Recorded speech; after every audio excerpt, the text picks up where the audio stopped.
Good evening, good afternoon, good morning. I don't know what time it is that you're watching this video, but this is Magnus Gronberg.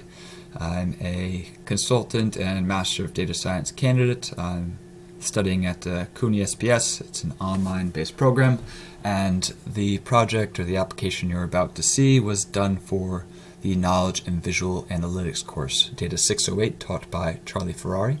The purpose of this project was to explore a pertinent data set, a data set that's kind of tied to issues or social issues, things we're talking about and thinking about now, and to glean what insights we might be. It's basically to make a useful application, in short. And for this particular application, I pulled on data from the CDC, indicators of anxiety or depression based on reported frequency of symptoms during the last 7 days, and this State of Mental Health in America report served as motivation, or provides some of the background that we see in this introduction here. So for myself, I'd seen changes in myself during the past year, and in my little network of family and friends, people just kind of hanging on a bit or struggling, folks losing jobs and dealing with the effects of that. And it just got me thinking, when we talked about meaningful projects in this course, that I wanted to dig into what the effects may have been if rates were climbing, and where they may have been climbing. Could we see at a state level any differences, at a regional level, and in different demographic groups? So even before COVID, mental health was a hot topic, and when you consider that the causes of depression are often listed as isolation, poor habits, substance dependency, financial worry, and/or stressful life events, we could see that this past year may have been some sort of accelerant on what was already a crisis.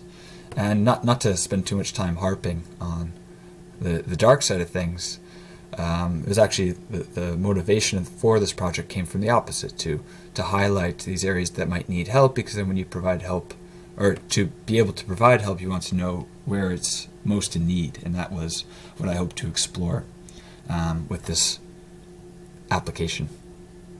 So we dig into CDC data from April 23rd to December 21st of 2020, excluding July 22nd through August 18th due to missing values. And there are three plots we'll look into, and one is optional based on if you actually input state data, but we'll move here to this left panel to begin exploring the application. So the instructions, you adjust the inputs below to see the effect of COVID on mental health at a regional, state, and demographic level. So this first plot has to do with regional level data.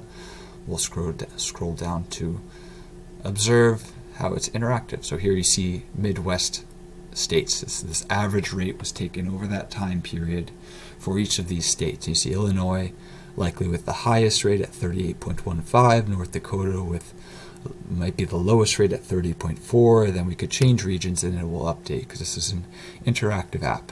We see here Vermont at 35.4, and so on and so forth. You could go to the west, you go to Alaska, 36.79, and California, 40.33. So you get an idea of where each of these states sit within their region.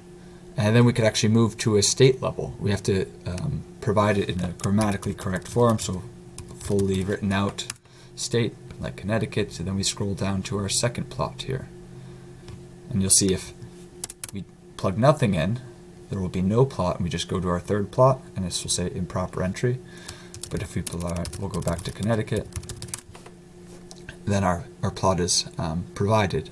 So you have the rate of anxiety and depressive disorder with Connecticut versus the national average here. And we see Connecticut starts higher and ends a little lower than the national average. So we can explore a state in a completely different section of the world, Alaska, and you see it's lower, and then it goes to higher here. So maybe this is because we're entering the winter months that we surpass the national average for anxiety and depressive disorder. It's interesting to see how it changes with time, and you could maybe trace it to different events across the country. Like here's the election cycle. It's also the coming of winter, so one and the other may have led to rising levels, rising rates. And then we move on from the state plot. We actually dig into data at the at a demographic level. So you could look here at age data, for instance, and you see this 18 to 29-year-old group starts at 46.8 and climbs to 56.2 by the close of 2020, whereas those older, say, for example, 80 years and above, you're at 21.1, and here we go, at 28.3 at the close of the year. Which is interesting when you think about that was the group probably most at risk, and they're the least nervous about it. So we could also dig into education data, and you see less than high school here, 45.4 up to 49.6, and then bachelor's at 35.6 at the close, and 30.7 toward the start of our recorded period. And from that, you might glean that those with a lower formal education level faced a more stressful time period, because maybe there was a higher rate of job loss or something along those lines. So that's the three plots. It's going through regional, state, and demographic data. And just very quick, we could highlight some of the best practices that were used. So data to ink ratio, you see there's very little ink used here. We have our labels here, we have our label here, and then you just have these two line plots. So it was done intentionally to isolate the state versus the national average, so anybody that might be interested in how the state performed could see it on its own plot. And then you could actually zoom and pan by just selecting the area, and you double click to zoom back out. And we could use tool tips to get a specific rate for a specific time period. And in general, I tried to use best practice with the aesthetics and design. So I tried to keep plots simple and clear, properly labeled with titles that were related to the plot. And you'll see it follows, like our first plot is tied to our regional selection, and then our second plot is tied to our state selection, and our third plot is tied to our demographic selection. And that's all. Just real quick, I'd like to say thank you to Professor Charlie Ferrari for his lectures, our meetups, the content provided, and then to the peers in this course for their feedback and discussions throughout, and in particular Christian for bringing Streamlit to our attention.